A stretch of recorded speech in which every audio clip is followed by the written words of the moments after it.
नमस्कार दोस्तों।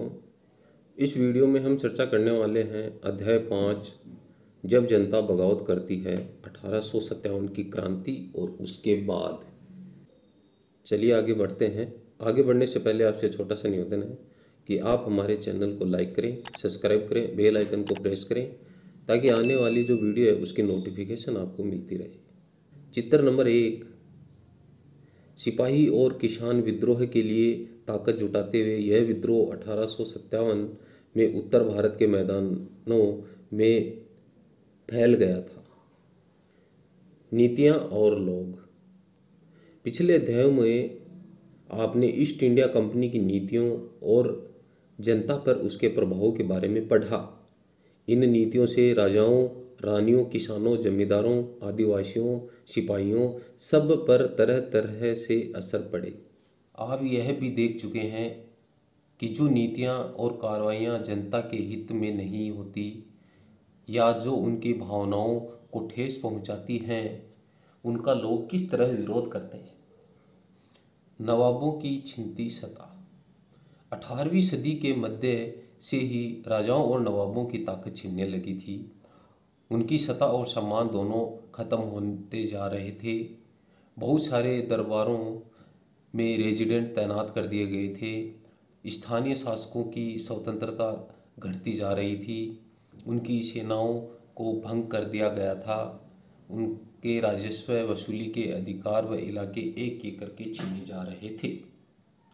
बहुत सारे स्थानीय शासकों ने अपने हितों की रक्षा के लिए कंपनी के साथ बातचीत भी की। उदाहरण के लिए झांसी की रानी लक्ष्मीबाई चाहती थी कि कंपनी उनके पति की मृत्यु के बाद उनके गोद लिए हुए बेटे को राजा मान ले। पेशवा बाजीराव द्वितीय के दत्तक पुत्र नाना साहब ने भी कंपनी से आग्रह किया कि वे उनके पुत्र को जो पेंशन मिलती थी वह मृत्यु के बाद भी मिलने लगे। अपनी श्रेष्ठता और सैन्य ताकत के नशे में चूर कंपनी ने इन निवेदनों को ठुकरा दिया। अवध की रियासत अंग्रेजों के कब्जे में जाने वाली आखिरी रियासतों से थी, क्योंकि जैसे ही अपने पिछले अध्याय में किया कि अवध है अंतिम रियासत थी जो उनके अंग्रेज़ों के कब्जे में चली जाती है। किसके कारण? सहायक संधि के कारण। और सहायक संधि किसने लागू की थी? लॉर्ड डलहौजी ने। इसकी चर्चा हम पिछले अध्याय में कर चुके हैं। 1801 में अवध पर एक सहायक संधि थोपी गई थी और 1856 में अंग्रेज़ों ने उसे अपने कब्जे में ले लिया।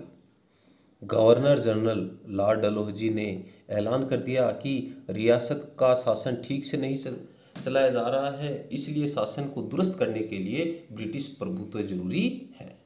ये लॉर्ड डलहौजी ने ऐलान किया। कंपनी ने मुगलों के शासन को खत्म करने की भी पूरी योजना बना ली थी।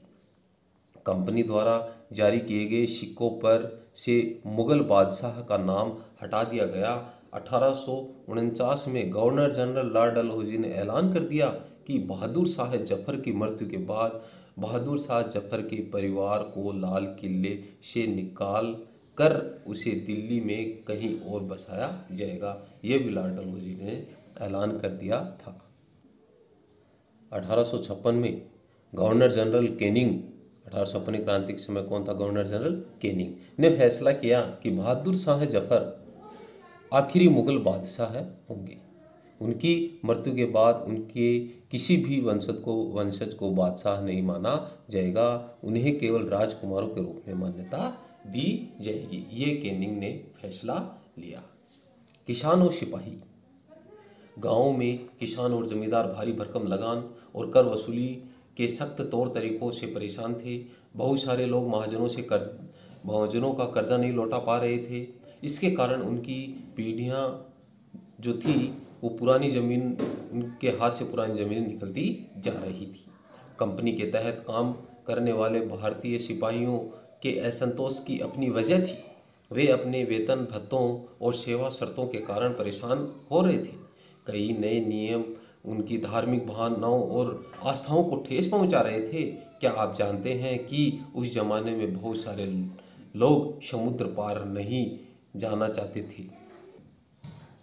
उन्हें लगता था कि समुद्र यात्रा से उनका धर्म और जाति भ्रष्ट हो जाएंगे। जब 1824 में सिपाहियों को कंपनी की ओर से लड़ने के लिए समुद्र के रास्ते बर्मा जाने का आदेश मिला तो उन्होंने इस हुक्म को मानने से इनकार कर दिया। उन्हें जमीन के रास्ते से जाने में एतराज नहीं था।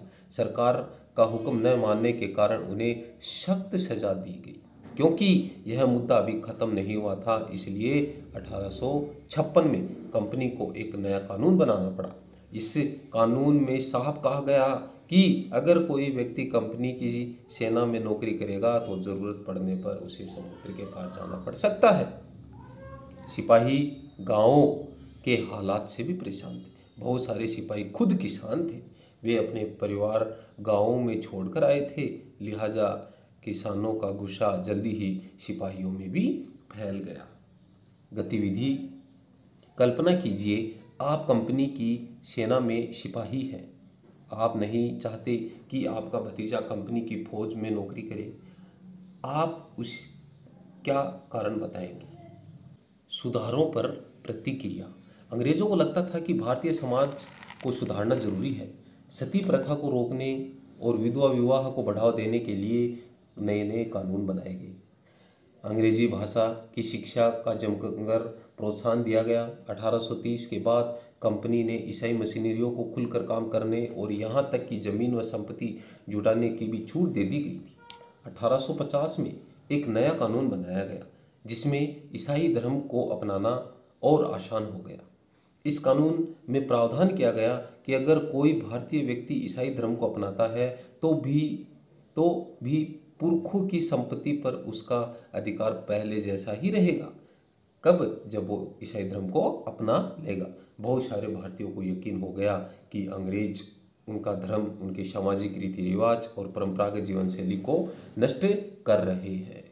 दूसरी तरफ ऐसे भारतीय भी थे जो मौजूदा सामाजिक व्यवस्था के में बदलाव चाहते थे। इन सुधारकों और उनके सुधार आंदोलनों के बारे में आप अध्याय 7 में पढ़ेंगे।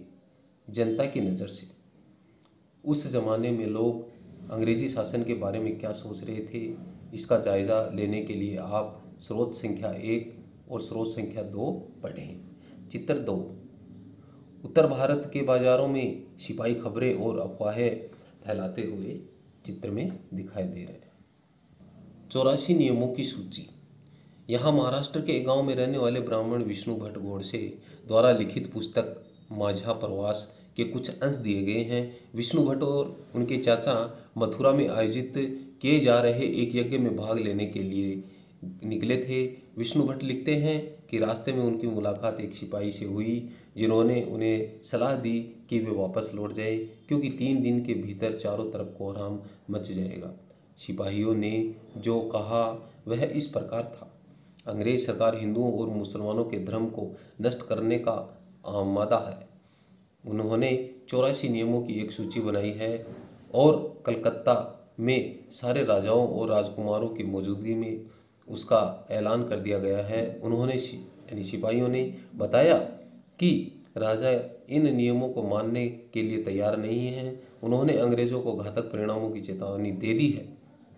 राजाओं ने कहा है कि अगर ये नियम लागू किए गए तो भारी उथल पुथल मच जाएगी कि राजा भारी गुस्से में अपनी राजधानियों में लौट गए हैं। तमाम बड़े लोग योजनाएं बना रहे हैं। धर्म युद्ध के लिए तारीख तय कर ली गई है और मेरठ छावनी में एक गुप्त योजना तैयार करके विभिन्न छावनियां भेज दी गई थी। ये जल्दी ही हर टुकड़ी में उत्तेजना छा गई। उस दौर की एक और झलक सूबेदार सीताराम पांडे के संस्मरणों से मिलती है। सीताराम पांडे को 1812 में बंगाल नेटिव आर्मी के सिपाही के तौर पर भर्ती किया गया। उन्होंने 48 साल तक नौकरी की और 1860 में वे सेवानिवृत्त हो गए थे। उन्होंने बगावत को दबाने में अंग्रेजों की मदद की, हालांकि उनका बेटा भी विद्रोहियों के साथ था और अंग्रेजों ने उसे सीताराम की आंखों के सामने ही मार डाला था। अपनी सेवानिवृत्ति के बाद उनके कमान अफसर नॉरगेट ने उन्हें अपने संस्मरण लिखने के लिए प्रेरित किया था। सीताराम ने 1861 में अवधी भाषा में अपने संस्मरण लिखे। जिनका नॉरगेट में ने अंग्रेजी में अनुवाद किया और फ्रॉम सिपाही टू सूबेदार यानी सिपाही से सूबेदार तक के नाम से प्रकाशित करवाया। सीताराम पांडे के संस्मरणों का एक अंश इस प्रकार था। मेरा मानना है कि अवध पर हुए कब्जे से सिपाहियों के भीतर गहरा अविश्वास भर गया था और वे सरकार के खिलाफ साजिशें रचने लगे थे। अवध के नवाब और दिल्ली बादशाह के नुमाइंदों की सेना की नब्ज जानने के लिए पूरे भारत में भेज दिया गया। उन्होंने सिपाहियों की भावनाओं को और हवा दी। उन्होंने सिपाहियों को बताया कि विदेशियों ने बादशाह के साथ कितना बड़ा धोखा किया है। उन्होंने हजार झूठ गढ़ डाले और सिपाहियों को अपने मालिकों अंग्रेजों के खिलाफ बगावत करने के लिए उकसाया ताकि दिल्ली में बादशाह को दोबारा गद्दी पर बैठाया जा सके। उनकी दलीलें थी कि अगर सिपाही मिलकर काम करें और इन सुझावों पर अमल करें तो सेना ऐसा कर सकती है। चित्र संख्या 3। मेरठ में विद्रोही सिपाही अफसरों पर हमला करते हुए उनके घरों में घुस जाते हैं और इमारतों में आग लगा देते हैं। संयोग से इसी समय सरकार ने हर एक रेजिमेंट के कुछ लोगों को नई राइफल के इस्तेमाल का तरीका बताने के लिए अलग अलग छावनियों में भेजा। इन लोगों ने कुछ समय तक सिपाहियों को प्रशिक्षण दिया। इसी दौरान न जाने कहां से यह खबर फैल गई कि इन राइफलों के इस्तेमाल होने वाले कारतूसों पर गाय और सूअर की चर्बी का लेप चढ़ाया गया है। किसका लेप चढ़ाया गया है? गाय और सूअर की चर्बी का। हमारी रेजिमेंट के लोग दूसरे लोगों को लिखकर यह खबर भेजने लगे और जल्दी ही हर एक रेजिमेंट में उत्तेजना का माहौल बन गया। कुछ लोगों ने कहा कि उनकी 40 साल की नौकरी में सरकार ने उनके मजहब को चोट पहुंचाने के लिए अभी कुछ नहीं किया था। लेकिन जैसा कि मैंने पहले ही जिक्र किया, अवध पर कब्जे के कारण सिपाही पहले ही गुस्से में थे।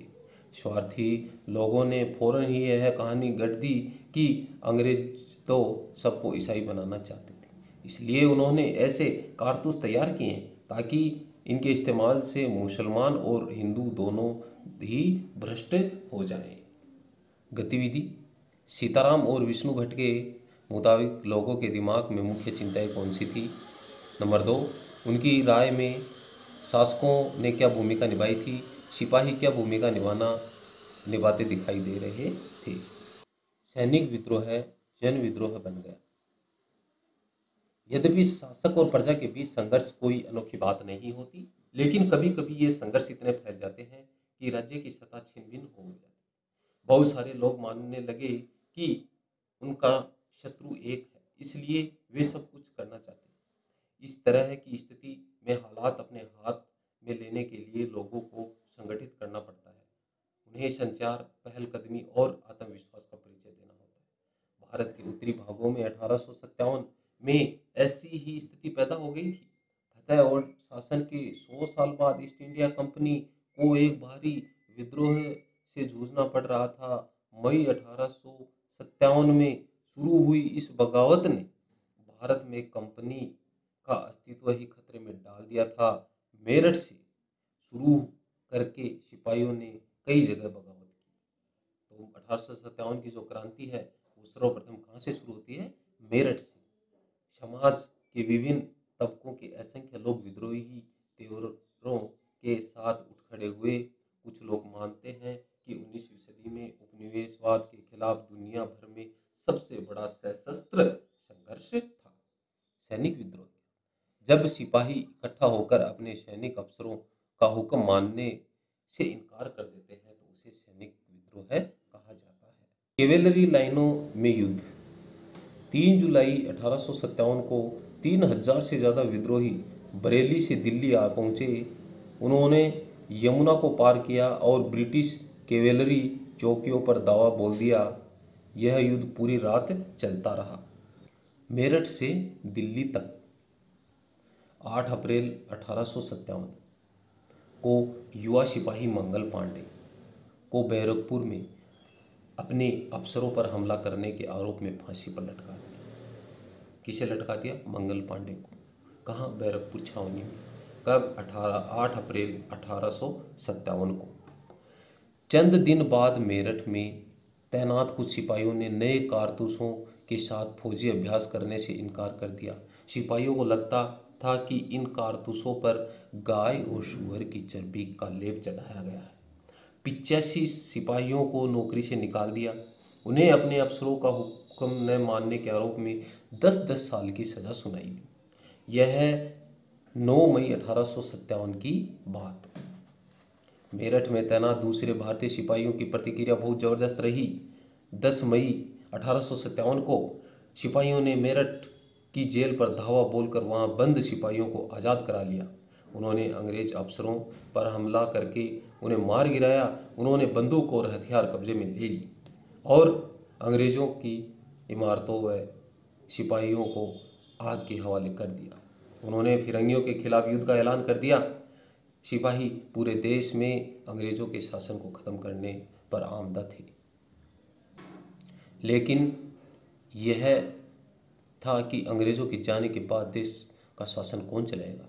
सिपाहियों ने इसका भी जवाब ढूंढ लिया। वे मुग़ल सम्राट बहादुर शाह जफर को देश का शासन सौंपने के लिए तैयार हो गए। मेरठ के कुछ सिपाहियों की एक टोली 10 मई की रात को घोड़ों पर सवार होकर अंधेरे में ही दिल्ली पहुंच गई। जैसे ही उनके आने की खबर फैली, दिल्ली में तैनात टुकड़ियों ने भी बगावत कर दी। यहाँ भी अंग्रेज अफसर मारे गए। देसी सिपाहियों ने हथियार व गोला बारूद कब्जे में ले लिया और इमारतों को आग लगा दी। विजयी सिपाही लाल किले की दीवारों के आसपास जमा हो गए। वे बादशाह से मिलना चाहते थे। बादशाह अंग्रेज़ों की भारी ताकत से 2-2 हाथ करने को तैयार। चित्र नंबर 5, मंगल पांडे की स्मृति में जारी डाक टिकट। फिरंगी कौन? विदेशी जो लोग। इस शब्द में अपमान का भाव आता है, लेकिन सिपाही बेड़े रहे। आखिरकार वे जबरन महल में घुस गए और उन्होंने बहादुर शाह जफर को अपना नेता मान लिया। बूढ़े बादशाह को सिपाहियों की यह मांग माननी पड़ी। उन्होंने देश भर के मुखियाओं और शासकों को चिट्ठी लिखकर अंग्रेजों से लड़ने के लिए भारतीय राज्यों का एक संघ बनाने का ऐलान किया। बहादुर शाह के इस एकमात्र कदम के गहरे परिणाम सामने आए। अंग्रेज़ों से पहले देश के एक बहुत बड़े हिस्से पर मुग़ल साम्राज्य का ही शासन था। ज़्यादातर छोटे शासक और रजवाड़े मुग़ल बादशाह के नाम पर ही अपने इलाके का शासन चलाते थे। ब्रिटिश शासन के विस्तार से भयभीत ऐसे बहुत सारे शासकों को लगता था कि अगर मुग़ल बादशाह दोबारा शासन स्थापित कर ले तो मुग़ल आधिपत्य में दोबारा अपने इलाके का शासन बेफिक्र होकर चलाने लगेंगे। चित्र संख्या 6 में बहादुर शाह जफर का चित्र दिखाया गया है। अंग्रेज़ों को इन घटनाओं की उम्मीद नहीं थी। उन्हें लगता था कि कारतूसों के मुद्दे पर पैदा हुई उथल पुथल कुछ समय बाद ही शांत हो जाएगी। लेकिन जब बहादुर शाह जफर ने बगावत को अपना समर्थन दे दिया तो स्थिति रातों रात बदल गई। अक्सर ऐसा होता है कि जब लोगों को कोई रास्ता दिखाई न देने लगता है तो उनका उत्साह और बढ़ जाता है। इससे उन्हें आगे बढ़ने की हिम्मत, उम्मीद और आत्मविश्वास मिलता है। चित्र नंबर 7, नाना साहब। बगावत फैलने लगी। 1857 की क्रांति की चर्चा की गई है। बगावत फैलने लगी। जब दिल्ली से अंग्रेज़ों के पैर उखड़ गए तो लगभग 1 हफ्ते तक कहीं कोई विद्रोह नहीं हुआ। जाहिर है खबर फैलने से भी कुछ समय तो लगता ही था, लेकिन फिर भी विद्रोहियों का सिलसिला ही एक के बाद एक हर रेजिमेंट में सिपाहियों ने विद्रोह कर दिया और वे दिल्ली, कानपुर, लखनऊ और जैसे मुख्य बिंदुओं पर दूसरी टुकड़ियों का साथ देने को निकल पड़े। उनकी देखा देखी कस्बों और गांवों के लोग भी बगावत के रास्ते पर चलने लगे। वे स्थानीय नेताओं, जमींदारों और मुखियाओं के पीछे संगठित हो गए। ये लोग अपनी सत्ता स्थापित करने के लिए अंग्रेजों से लोहा लेने को तैयार थे। स्वर्गीय पेशवा बाजीराव के दत्तक पुत्र नाना साहब कानपुर के पास रहते थे। उन्होंने सेना इकट्ठा की और ब्रिटिश सैनिकों को शहर से खदेड़ दिया। उन्होंने खुद को पेशवा घोषित कर दिया। उन्होंने ऐलान किया कि वह बहादुर शाह जफर के तहत गवर्नर हैं। लखनऊ की गद्दी से हटा दिए गए नवाब वाजिद अली के बेटे बिरजिस कद्र को नया नवाब घोषित कर दिया गया है। चित्र नंबर 8, जैसे जैसे विद्रोह फैला, छावनियों में अंग्रेज अफसरों को मारा जाने लगा। गतिविधि, मुगल सम्राट विद्रोहियों का समर्थन करने के लिए क्यों तैयार हुए। नंबर 2, सिपाहियों के प्रस्ताव को मानने से पहले उन्होंने हालात का जो हिसाब लगाया होगा उसके बारे में एक अनुच्छेद लिखें। इन गतिविधि आधारित प्रश्नों की चर्चा हम जो अपनी नेक्स्ट वीडियो प्रश्नोत्तर की होगी उनमें इसके बारे में चर्चा करेंगे। क्योंकि हमारी वीडियो ज़्यादा लंबी ना हो, इसके लिए प्रश्न आधारित वीडियो हम अलग से पेश करेंगे। बिरगिस कद्र ने भी बहादुर शाह जफर को अपना बादशाह मान लिया। उनकी माँ बेगम हजरत महल ने अंग्रेज़ों के खिलाफ विद्रोहियों को बढ़ावा देने में बढ़ चढ़कर हिस्सा लिया। झांसी की रानी लक्ष्मीबाई भी विद्रोही सिपाहियों के साथ जा मिली। उन्होंने नाना साहब के सेनापति तात्या टोपे के साथ मिलकर अंग्रेज़ों को भारी चुनौती दी। मध्य प्रदेश के मांडला क्षेत्र में राजगढ़ की राजी अवंतीबाई लोधी ने 4000 सैनिकों की फौज तैयार की और अंग्रेज़ों के खिलाफ उसका नेतृत्व किया, क्योंकि ब्रिटिश शासन ने उनके राज्य के प्रशासन को अपने नियंत्रण में कर लिया था। विद्रोही टुकड़ियों के सामने अंग्रेज़ों की संख्या बहुत कम थी। बहुत सारे मोर्चों पर उनकी ज़बरदस्त हार हुई। इससे लोगों को यकीन हो गया कि अब अंग्रेज़ों का शासन खत्म हो चुका है। अब लोगों को विद्रोहों में कूद पड़ने का गहरा आत्मविश्वास मिल गया था। खास तौर से अवध के इलाके में चौतरफा बगावत की स्थिति थी। 6 अगस्त 1857 को लेफ्टिनेंट कर्नल टाइटलर ने अपने कमांडर इन चीफ को टेलीग्राम भेजा, जिसमें उन्होंने अंग्रेज़ों के भय को व्यक्त किया। हमारे लोग विद्रोहियों की संख्या और लगातार लड़ाई से थक गए हैं। एक एक गांव हमारे खिलाफ हैं, जमींदार भी हमारे खिलाफ खड़े हो गए हैं। इस दौरान बहुत सारे महत्वपूर्ण नेता सामने आए। उदाहरण के लिए फैजाबाद के मौलवी अहमदुल्ला शाह ने भविष्यवाणी कर दी कि अंग्रेज़ों का शासन जल्दी ही खत्म हो जाएगा। वह समझ चुके थे कि जनता क्या चाहती है। इसी आधार पर उन्होंने अपने समर्थकों की एक विशाल संख्या जुटा ली। अपने समर्थकों के साथ वे भी अंग्रेज़ों से लड़ने लखनऊ जा पहुँचे। दिल्ली में अंग्रेज़ों का सफाया करने के लिए बहुत सारे गाजी यानी धर्म योद्धा इकट्ठा हो गए थे। बरेली के सिपाही बख्त खान ने लड़ाकों की एक विशाल टुकड़ी के साथ दिल्ली की ओर कूच कर दिया था। वह इस बगावत में एक मुख्य व्यक्ति साबित हुए। बिहार के एक पुराने जमींदार कुंवर सिंह ने भी विद्रोही सिपाहियों का साथ दिया और महीने तक अंग्रेज़ों से लड़ाई लड़ी। तमाम इलाकों के नेता और लड़ाके इस युद्ध में हिस्सा ले रहे थे। चित्र नंबर 9, रानी लक्ष्मीबाई का चित्र।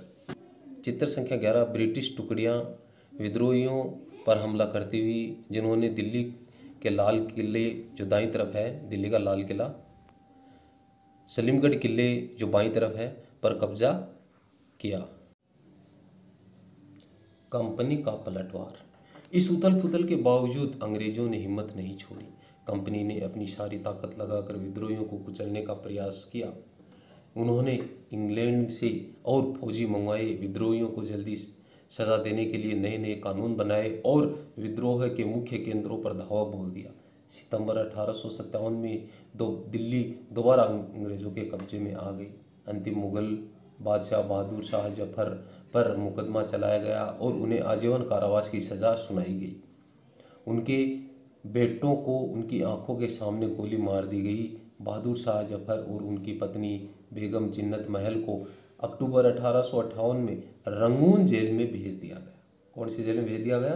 रंगून जेल में। इसी जेल में नवंबर 1862 में बहादुर शाह जफर ने अंतिम सांस ली। दिल्ली पर अंग्रेज़ों का कब्जा हो जाने का यह मतलब नहीं था कि विद्रोह खत्म हो चुका था। इसके बाद भी लोग अंग्रेज़ों से टक्कर लेते रहे। व्यापक बगावत की विशाल ताकत को कुचलने के लिए अंग्रेजों को अगले 2 साल तक लड़ाई लड़नी पड़ी थी। मार्च 1858 में लखनऊ अंग्रेजों के कब्जे में चला गया। जून 1858 में रानी लक्ष्मीबाई को शिकस्त हुई और उन्हें मार दिया गया। दुर्भाग्यवश ऐसा ही रानी अवंती बाई लोधी के साथ भी हुआ। खेड़ी की शुरुआती विजय के बाद उन्होंने अपने आप को अंग्रेजी फौज से घिरा पाया और वे शहीद हो गए। तात्या टोपे मध्य भारत के जंगलों में रहते हुए आदिवासियों और किसानों की सहायता से छापामार युद्ध चलाते रहे। जिस तरह पहले अंग्रेजों के खिलाफ मिली सफलताओं से विद्रोहियों को उत्साह मिला था, उसी तरह विद्रोही ताकतों की हार से लोगों की हिम्मत टूटने लगी थी। बहुत सारे लोगों ने विद्रोहियों का साथ छोड़ दिया। अंग्रेजों ने भी लोगों का विश्वास जीतने के लिए हर संभव प्रयास किया। तात्या टोपे की स्मृति में जारी किया गया एक डाक टिकट गतिविधि। उन स्थानों की सूची बनाइए जहां 1857 में मई, जून और जुलाई महीने में विद्रोह हुए थे। चित्र संख्या 12। विद्रोही सिपाही मेरठ से दिल्ली तक की तरफ कूच करते हुए। शुरू में अंग्रेजी सेनाओं को दिल्ली की भारी किलेबंदी को तोड़ने में मुश्किल हुई। 3 सितंबर 1857 को अंग्रेजी सेनाओं को और ज़्यादा हथियार, गोले आदि पहुंचाए गए। ये गाड़ियों पर लदे हुए थे जिन्हें हाथी खींच रहे थे और उनकी कतार 7 मील लंबी थी। चित्र 14। अंग्रेज टुकड़ियां दिल्ली में घुसने के लिए कश्मीरी गेट को बारूद से उड़ा देती हैं। ये इस चित्र में दिखाया गया है कि किस तरह अंग्रेज जो टुकड़ियां हैं वो दिल्ली में घुसने के लिए कश्मीरी गेट है उसको बारूद से उड़ा रही हैं।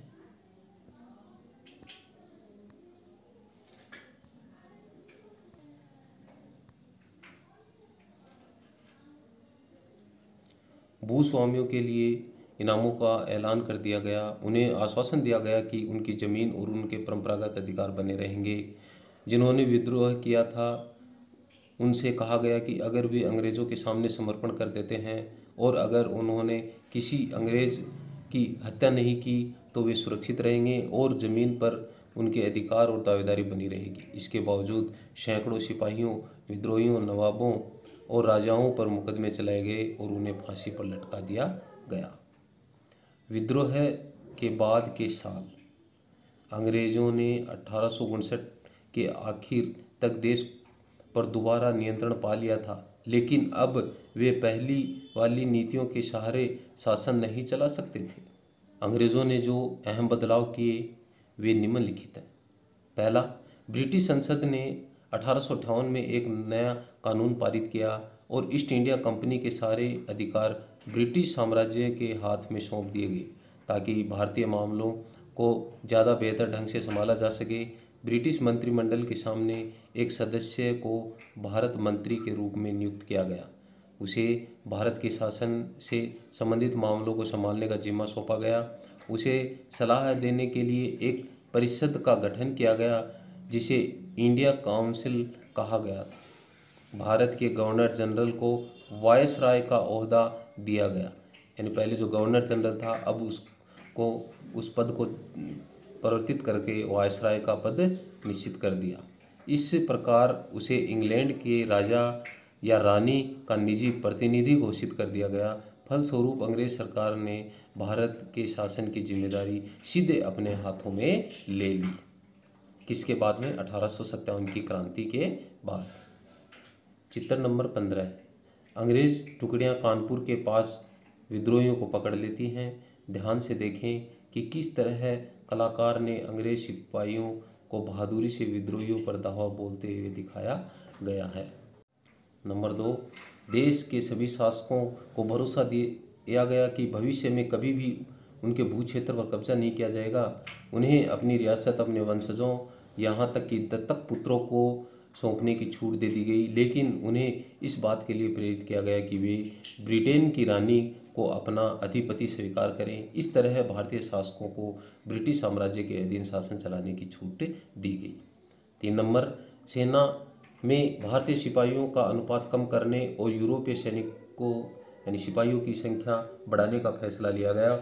यह भी तय किया गया कि अवध, बिहार, मध्य भारत और दक्षिण भारत के सिपाहियों की भर्ती करने की बजाय अब गोरखा, सिखों और पठानों में से ज़्यादा सिपाही सैनिक भर्ती किए जाएंगे। नंबर 4, मुसलमानों की ज़मीन और संपत्ति बड़े पैमाने पर जब्त की गई। उन्हें संदेह व शत्रुता के भाव से देखा जाने लगा। अंग्रेज़ों को लगता था कि यह विद्रोह उन्होंने ही खड़ा किया था। 5 नंबर, अंग्रेज़ों ने फैसला किया कि वे भारत के लोगों के धर्म और सामाजिक रीति रिवाजों का सम्मान करेंगे।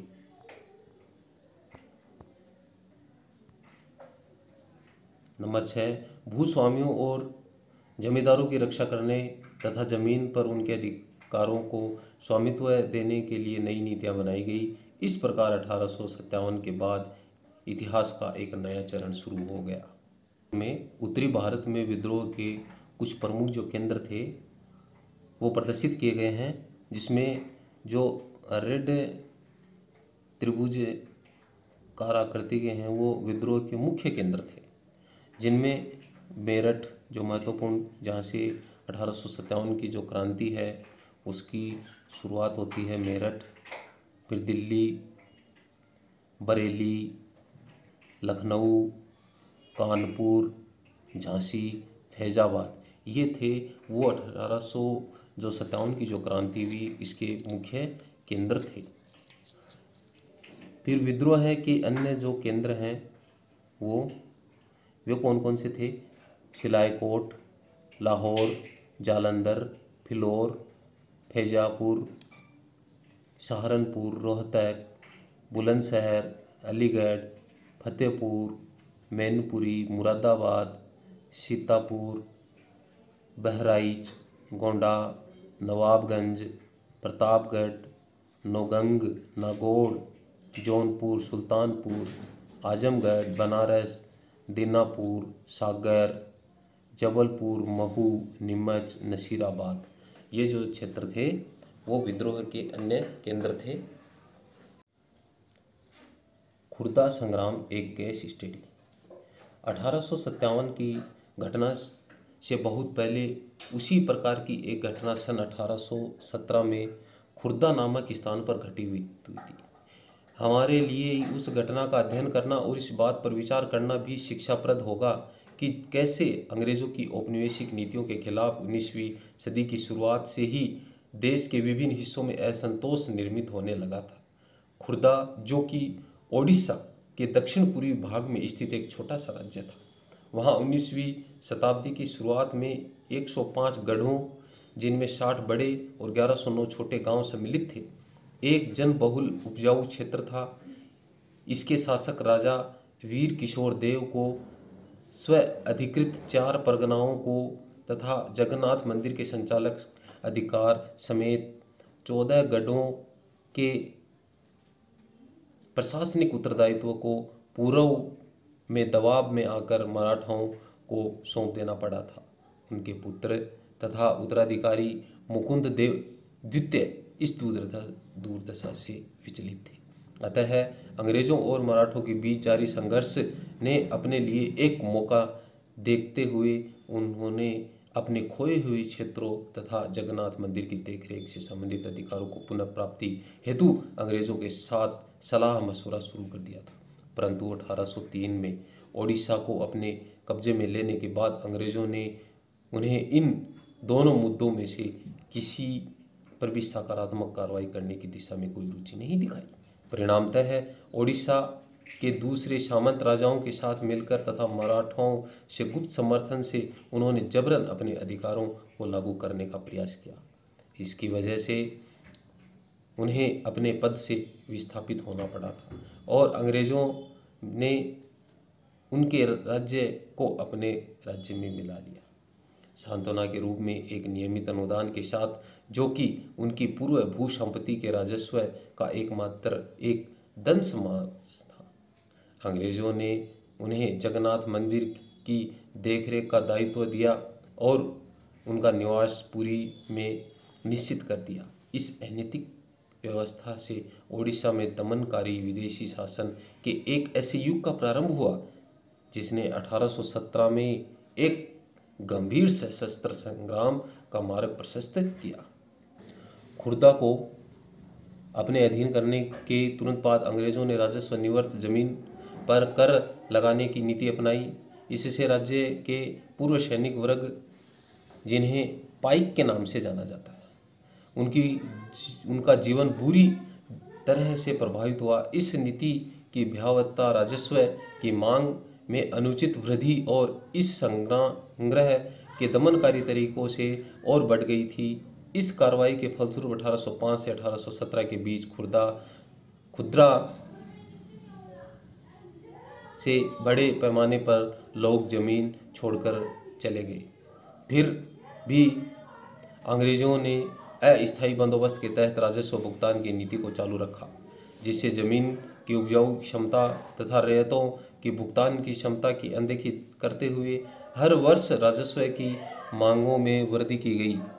यहाँ तक कि प्राकृतिक आपदाओं के समय में भी कोई उदारता नहीं दिखाई गई, जबकि ओडिशा में ऐसी आपदाएं अक्सर आती रहती थी। बकायादारों की जमीन को षड्यंत्रकारी राजस्व अधिकारियों या बंगाल के सट्टेबाजों को बेच दिया गया। खुर्दा के विस्थापित राजा का वंशानुगत सेनानायक जगबंधु विद्याधर महामात्र भ्रमरवर राय, जिन्हें लोग बख्शी जगबंधु के नाम से जानते थे, वह ऐसे बेदखल हुए जमींदारों में से एक थे। व्यवहारिक रूप से वे अब एक भिखारी बन चुके थे। उन्होंने अपने जैसे जमीन से बेदखल हुए लोगों की ओर से संघर्ष करने का निश्चय करने से पूर्व प्राय 2 साल तक उन्होंने खुर्दा के लोगों के स्वैच्छिक दान से अपना गुजारा किया। बीते हुए वर्ष के साथ जो तकलीफें इन शिकायतों के साथ जुड़ गई थी, वे थी क्या शिकायतें थी? अंग्रेजों द्वारा इस क्षेत्र में चांदी के सिक्कों का प्रचलन, इस नई मुद्रा से राजस्व के भुगतान पर जोर देना, खाद्य सामग्री की कीमतों में अभूतपूर्व वृद्धि की तथा नमक की आपूर्ति में कमी, जो कंपनी के एकाधिकार नीति के चलते लगभग दुर्लभ हो गया था, जिसके कारण ओडिशा के पारंपरिक रूप से नमक बनाने वाले इस काम से वंचित हो गए थे और स्थानीय जमींदारों की कलकत्ता में नीलामी के कारण ओडिशा में बंगाल के अनुपस्थित जमींदारों का आगमन हुआ। इसके अतिरिक्त असंवेदनशील और भ्रष्ट पुलिस प्रशासनिक व्यवस्था ने भी स्थिति और दुष्कर बना दी, जिसके चलते होने वाले सशस्त्र संग्राम ने और भयावह आकार धारण कर लिया था। 29 मार्च 1817 को इस संग्राम की शुरुआत तब हो गई जब पाइकों ने बानपुर में स्थित पुलिस चौकी और अन्य सरकारी संस्थानों पर हमला कर दिया और 100 से अधिक लोगों की हत्या करने के साथ सरकारी खजाने में से एक बड़ी रकम लेकर चले गए। शीघ्र ही खुर्दा को केंद्र करते हुए इस घटना की लहर अलग अलग दिशाओं में फैल गई। जमींदार और रैयत पाइकों के साथ मिल गए, जो उनके साथ नहीं मिले उन्हें प्रताड़ित किया गया। एक कर मत दो अभियान भी शुरू किया गया। अंग्रेजों ने पाइकों को उनके जमे हुए स्थान से हटाने की कोशिश की, परंतु असफल रहे। 14 अप्रैल 1817 को बख्शी जगबंधु ने 5 से 10 हजार पाइकों और कंध जनजाति के योद्धाओं की अगुवाई कर पुरी को कब्जे में ले लिया और मुकुंद देव द्वितीय को उनकी झिझक के बावजूद राजा घोषित कर दिया गया। जगन्नाथ मंदिर के पुजारियों ने भी पाइकों को अपना भरपूर समर्थन प्रदान किया। स्थिति को हाथ से निकलते हुए देख अंग्रेजों ने मार्शल लॉ लागू कर दिया। जल्द ही घोषित राजा पकड़े गए और उन्हें उनके पुत्र सहित कटक में कारावास दे दिया गया। बख्शी ने अपने करीबी सहयोगी कृष्णचंद्र भ्रमरवर राय के साथ मिलकर कटक और खुर्दा के बीच यातायात के सारे माध्यम को काटने का प्रयास किया। इसके साथ साथ संघर्ष ओडिशा के दक्षिण और उत्तरी पश्चिमी हिस्सों में फैल गया। फलस्वरूप अंग्रेजों ने मेजर जनरल मार्टिनडल को पाइकों के चंगुल से पूरे क्षेत्र को मुक्त कराने के लिए भेजा तथा बख्शी जगबंधु और उनके साथियों को पकड़वाने के लिए पुरस्कार की घोषणा की। इस प्रकार जो सामरिक कार्रवाई चली उसमें सैकड़ों पाइक मारे गए, कई घने जंगलों में चले गए और अन्य सामूहिक क्षमा योजना के तहत अपने घरों में लौट गए। इस तरह से अंग्रेज़ों ने 1800 मई 1817 तक खुर्दा के संग्राम को लगभग अपने काबू में कर लिया था। परंतु खुर्दा के बाहरी क्षेत्रों में बख्शी जगबंधु ने कुजंग के राजा जैसे सहयोगियों की मदद से पाइकों के उनके प्रति अटूट निष्ठा के कारण इस संघर्ष को मई 1825 तक जारी रखा, जब उन्होंने अंग्रेज़ों के सामने आत्मसमर्पण कर दिया। इसके उपरांत अंग्रेज़ों ने खुर्दा के लोगों के प्रति अपनी ओर से दयालु, अनुग्रहित और सहनशीलता की नीति अपनाई। पुलिस और न्यायिक व्यवस्था में आवश्यक सुधार किया, नमक की कीमतों में कमी की, जिन राजस्व अधिकारियों को भ्रष्ट पाया गया उन्हें कार्य से निष्कासित कर दिया गया और बेदखल जमींदारों को अपनी जमीन लौटा दी गई। दिवंगत खुर्दा के राजा के पुत्र रामचंद्र देव तृतीय को स्वतंत्र कर पूरी जाने दिया गया और 26,000 रुपये के अनुदान के साथ उन्हें जगन्नाथ मंदिर की देखरेख का दायित्व भी सौंपा गया। संक्षेप में, यह उड़ीसा में अंग्रेजों के विरुद्ध पहला लोकप्रिय सशस्त्र संग्रह था जिसका उस क्षेत्र में ब्रिटिश शासन पर दूरगामी प्रभाव पड़ा। अतः इसे मात्र पाइक विद्रोह कहना इससे कमतर कर आंकना होगा। परम शांति के एक स्वर्गीय साम्राज्य की खातिर जब 1857 में भारत में विद्रोह फैला, उसी समय चीन के दक्षिण भागों में एक विशाल जन विद्रोह पैदा हो रहा था। यह विद्रोह 1850 में शुरू हुआ और 1860 के मध्य में जाकर खत्म हुआ। होंग जिकुआंग के नेतृत्व में हजारों मेहनतकश गरीब लोगों ने परम शांति के स्वर्गिक साम्राज्य की स्थापना के लिए लड़ाई लड़ी। इस विद्रोह को ताइपिंग विद्रोह के नाम से जाना गया। होंग जिकुआंग ने धर्मांतरण करके ईसाई धर्म अपना लिया था और वह कन्फ्यूशियसवाद और बौद्ध आदि परंपरागत चीनी धर्मों के खिलाफ थे। ताइपिंग के विद्रोही एक ऐसे साम्राज्य की स्थापना करना चाहते थे जहां ईसाई धर्म को माना जाएगा, जहां किसी के पास निजी संपत्ति नहीं होगी, जहां सामाजिक वर्गों और स्त्री पुरुषों के बीच कोई भेद नहीं होगा, जहां अफीम, तंबाकू, शराब के सेवन तथा जुए, वेश्यावृत्ति और गुलामी पर पाबंदी होगी। चीन में तैनात अंग्रेज और फ्रांसीसी सेनाओं ने ताइपिंग विद्रोह को दबाने के लिए किंग साम्राज्य के बादशाह को काफ़ी मदद दी। आइए कल्पना कीजिए कि आप विद्रोह के दौरान अवध में तैनात एक ब्रिटिश अधिकारी हैं। विद्रोहियों से लड़ाई की अपनी योजनाओं को गुप्त रखने के लिए आप क्या करेंगे?